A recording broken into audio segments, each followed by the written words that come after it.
أعوذ بالله من الشيطان الرجيم. بسم الله الرحمن الرحيم. هل أتى على الإنسان حين من الدهر لم يكن شيئا مذكورا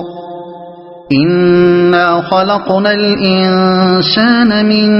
نطفة أمشاج نبتليه فجعلناه سميعا بصيرا إنا هديناه السبيل إما شاكرا وإما كفورا إنا أعتدنا للكافرين سلاسل وأغلالا وسعيرا إن الأبرار يشربون من كأس كان مزاجها كافورا عينا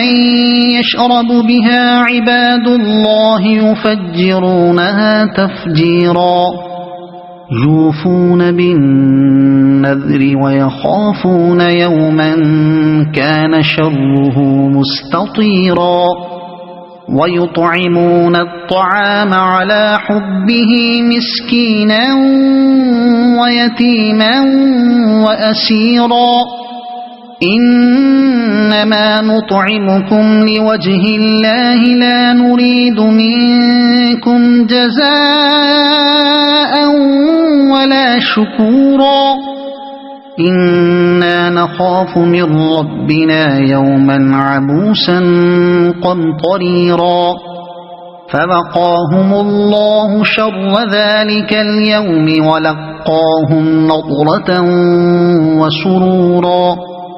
وجزاهم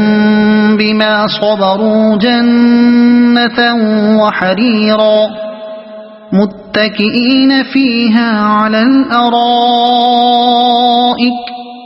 لا يرون فيها شمسا ولا زمهريرا ودانية عليهم ظلالها وذللت قطوفها تذليلا ويطاف عليهم بآنية من فضة وأكواب كانت قوارير من فضة قدروها تقديرا ويسقون فيها كأسا كان مزاجها زنجبيلا عينا فيها تسمى سلسبيلا ويطوف عليهم ولدان مخلدون إذا رأيتهم حسبتهم لؤلؤا إن هذا كان لكم جزاء وكان سعيكم مشكورا إنا نحن نزلنا عليك القرآن تنزيلا فاصبر لحكم ربك ولا تطع منهم آثما أو كفورا واذكر اسم ربك بكرة وأصيلا ومن الليل فاسجد له وسبحه ليلا طويلا إن هؤلاء يحبون العاجلة ويذرون وراءهم يوما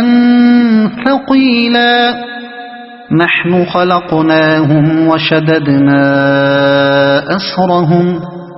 وإذا شئنا بدلنا أمثالهم تبديلا إن هذه تذكرة فمن شاء اتخذ إلى ربه سبيلا وما تشاءون إلا أن يشاء الله إن إن الله كان عليما حكيما يدخل من يشاء في رحمته والظالمين أعد لهم عذابا أليما صدق الله العظيم.